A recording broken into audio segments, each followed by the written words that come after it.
tempatnya nyaman. sedikit. Ya, sudah. Nyaman? Oke. Oh, nggak apa-apa, minum ya. Tadi kesininya sama siapa? Sendiri, Bu.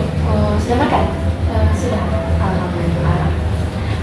Baik, saya memperkenalkan diri saya terlebih dahulu. Perkenalkan, nama saya Monica Hayati, bisa dipanggil kakak, mbak, atau ibu sesuai dengan nyamannya.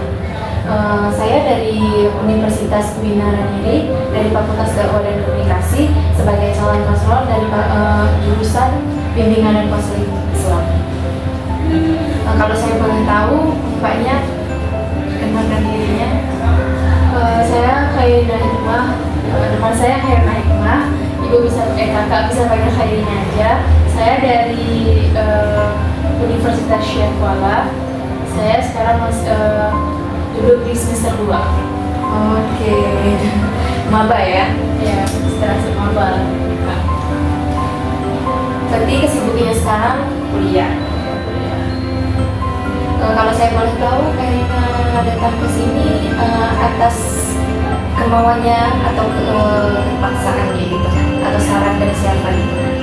Saya kesini saran dari teman, tapi saya untuk datang ke sini kemauan saya sendiri karena emang betul-betul saya udah stres sekali kak gitu. Oke, Kayak butuh sesuatu. bagus sekali ya temannya memberikan saran yang tepat dan baik untuk Kairina. Baik, sebelumnya Kairina pernah nggak melakukan proses bimbingan dan konseling? Belum pernah kak, ini pertama kali. Oke, saya akan sedikit menjelaskan proses bimbingan dan konseling. Di mana proses bimbingan dan konseling itu adalah proses membantu klien dengan memperkembangkan dirinya, membantu dari problem atau permasalahannya yang terjadi. Jadi di sini saya akan sedikit menjelaskan tentang ajas-ajas konseling agar Kairina paham apa sih konseling itu, bagaimana untuk kita mengetahui permasalahannya tersebut. Di mana di sini ada ajas kerahasiaan. Kairina di mana ajas kerahasiaan ini Kairina tidak takut akan rahasia Kairina ini terbongkar. Cukup dengan di ruangan ini saja dan saya tidak akan keluar dari oknum yang lain. Di mana keterbukaan, saya harap Kairina terbuka terhadap saya biar saya tahu inti dari permasalahan Kairina. Terus ada kesukarelaan. Kairina datang ke sini dengan sukarela kan, tidak ada paksaan dari pihak lain. Tidak ada Oke.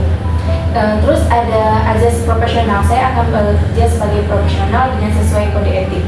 Apakah Kairina paham dengan proses bimbingan layanan konseling ini? ya kak, saya sudah paham. Baik. Baik, kita sedikit menjelaskan.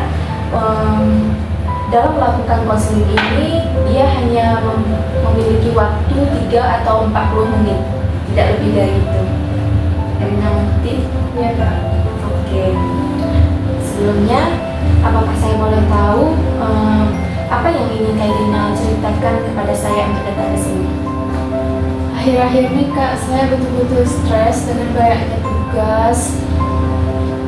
Kan setiap dosen itu kan setiap MK atau setiap matkul itu kan beda-beda dosen, dan beda-beda dosen itu pasti beda-beda tugas, dan setiap yang saya temui setiap saya masuk kampus pulang-pulang pasti saya banyak tugas, dan banyak tugasnya itu yang buat saya stres kak. Saya mengerti. Apalagi Kairina sebagai seorang maba ya. Dulu kayak kita zaman-zaman SMA kayak tugasnya tuh kayak PR-nya tuh cuma 1-2 kayak gitu. Itu pun mood kita ngerjakan apa enggak kan, paling dihukum sama guru kita cuman hukumnya pun berdiri atau kayak mana. Apalagi kalau kita di kuliah nih mengerjakannya memang dosen tidak memberikan Tidak mengajar materi gitu kak, langsung kayak ngasih aja, ini tolong kalian cari, kalian apakan, baru nanti dipresentasikan, nanti diapakan. Pokoknya kita sendiri yang garap, itu yang susah kali bagi saya kak. Apalagi kayak cari bahan untuk materi itu stres sekali kak. Karena di perkuliahan itu dosen itu sebagai pengantara, cuma kita yang mencari dan mengarah untuk kemana gitu, mencari menggali ilmu kita. Eh, Kalau saya boleh tahu, Kak Rina biasanya kan bilangnya stres karena tugas kan, karena tugas. Biasanya menyelesaikan tugas itu tepat waktu atau memang kayak nggak usah dikerjain? Itu kembali lagi nih kak ya, kalau saya individu biasanya saya sering ngerjakan tugas itu cepat biar nggak ada lagi beban gitu kan. Tapi permasalahan di sini emang agak ke tugas kelompok gitu kak. Saya kan pengen cepat selesai, tapi ternyata kalau kelompok saya ini sebagian malas membaca kayak sebagian maunya deadline aja, ngapain cepat-cepat orang waktu masih lama kayak gitu. Jadi kan kayak kayak mana nih nggak selesai lah kayak gitu kak. Oke, berarti membuat Kak Rina membuat stres di dunia perkuliahan itu karena pertemanan ya, kayak kerja kelompok. Tapi karena kerja individu, Kak Rina orangnya disiplin, tepat waktu, nggak melakukannya dengan cara perlahan-lahan. Yang penting siap. Kalau saya boleh tahu, ini kan katanya tadi kerja kelompok kan, yang membuat Kak Rina stres, dengan kawannya membuatnya deadline gitu. Itu biasanya Kak Rina ikut teman atau memang ngerjakan kalian sendiri? Pertama-pertama kemarin juga kan saya masih mau gitu mengerjakan sendiri. Lama-lama saya capek, saya udah nggak mau lagi ngerjakan sendiri ya. Kalau emang orang tuh mau mengerjakan ya udah kita kerjakan sama-sama. Jadi kalau emang kenal pun ya udah sama-sama gitu. Karena saya nggak mau juga kak stres sendiri gitu. Iya, saya mengerti. Apalagi seperti kita tahu itu kan kerja kelompok kayak gitu kan, nilainya juga kayak bukan untuk individu kayak gitu. Tapi bagus.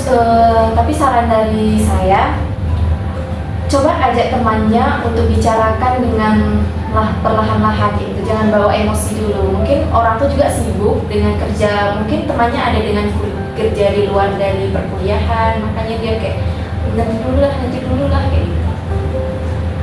Berarti kita harus diskusikan, harus ajak lagi kawan kita dengan perlahan-lahan.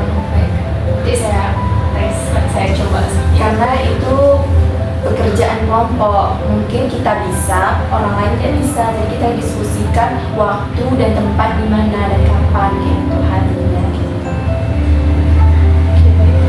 Oke, kalau saya boleh tahu tingkat kan Kak Rina tadi bilang stres kan. Selain dari perkuliahan, ada Kak yang membuat Kak Rina stres gitu? Membuat stres, depresi atau apa? Perkuliahan ada lagi sih kak, itu masalah kayak overthinking gitu kayak masalah hal sepele, hal yang nggak perlu dipikirkan, saya pikirkan kak. Ya contohnya nih kan, saya lawan, terus saya nyapa teman saya atau enggak saya senyum gitu, terus teman saya nggak dengar sapaan saya atau nggak balas senyuman saya kayak berpikir salah apa ya kayak gitu, mikir-mikir. Pokoknya saya pikirin gitu, saya bawa perasaan jangan-jangan aku udah salah nih sama dia kayak gitu kan. Saya mengerti perasaan Kak Rina terlalu overthinking. Itu memang tidak baik untuk kita. Mungkin ke bawah positif aja. Mungkin kalau temannya nggak sapa di jalan, mungkin dia lagi kan mood orang itu nggak kita tahu ya, tergantung orangnya. Mungkin dia lagi bad mood atau mungkin dia lagi pakai headset pasang musik gitu. Dia kan kita nggak tahu kalau cewek itu pakai headset kan, pakai headset. Oh dia nggak sapa aku ya, aku salah apa? Kita terlalu bawa overthinking. Coba kalau kita memastikan dulu dia benar nggak yang aku overthinking kan tentang dia gitu. Kita pastikan, kita ajak ngobrol dengan secara dekat gitu atau chat pribadi. Dia sapa, dia balas nggak chat kita? Aku ada salah apa ya kayak gitu. Kita kan sebagai boleh minta maaf juga kan. Aku salah apa ya, kalau ada aku salah minta maaf ya kayak gitu. Kita jangan enggan untuk meminta maaf kayak gitu kalau kita nggak ada salah. Iya kak. Oke, saya boleh bertanya lagi nih ya. Dari ini kan udah nih soal perkuliahan, pertemanan karena overthinking. Selain dari teks itu ada nggak yang membuat Kak Rina depresi atau stres gitu? Ini bukan dibilang stres atau depresi, saya nggak tahu sih kak ya. Cuman kayak saya selalu nih kak ya kayak trauma masa kecil gitu, pernah jatuh. Jadi kan saya kalau bawa kereta itu kayak agak takut, selalu kayak mikir kecelakaan lah, kebayang-bayang kalau aku jatuh kayak mana, kalau aku tabrakan gimana kayak gitu kak. Sebelum saya berangkat tuh pasti mikir gitu dulu, makanya kadang kayak malah saya bawa motor atau bawa kereta kayak gitu Kak, karena belum saya jalan aja udah mikirkan hal-hal yang belum tentu terjadi gitu Kak.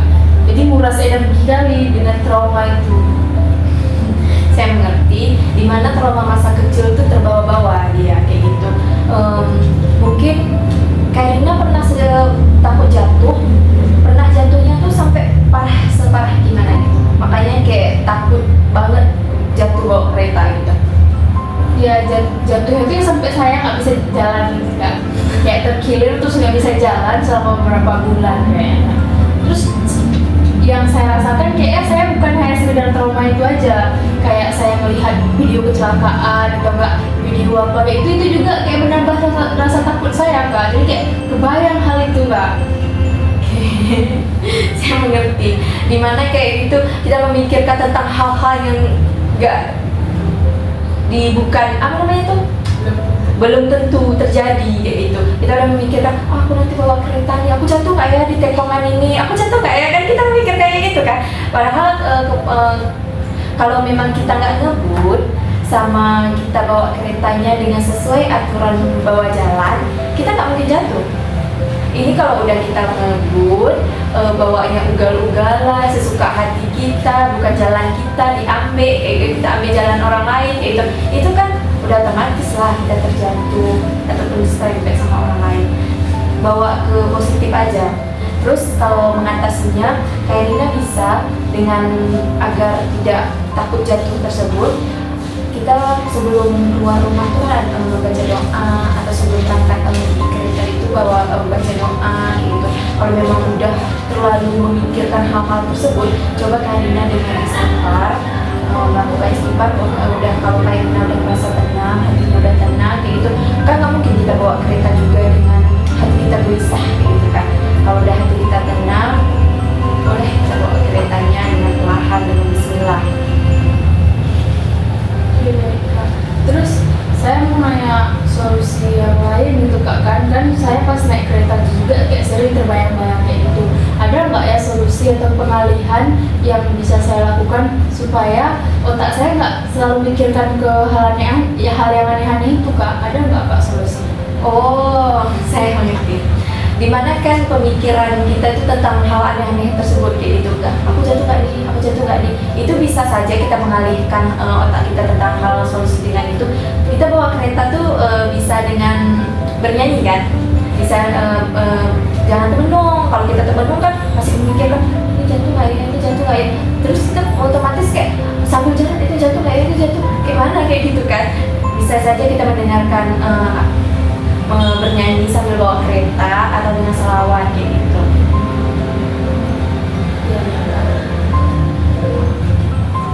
Ya, saya paham Kak. Oke, menunggu waktu konseling kita sudah menepati waktu. Setelah Kak Rina menceritakan hal-hal yang Kak Rina alami, bagaimana perasaan Kak Rina? Perasaan saya ya jauh lebih tenang ya Kak, ya kayak beban saya tuh nggak terlalu numpuk lagi di dalam diri saya. Udah ada solusi juga dari kakaknya, udah tenang lah Kak, udah nggak terlalu banyak lagi beban-beban yang saya pikul.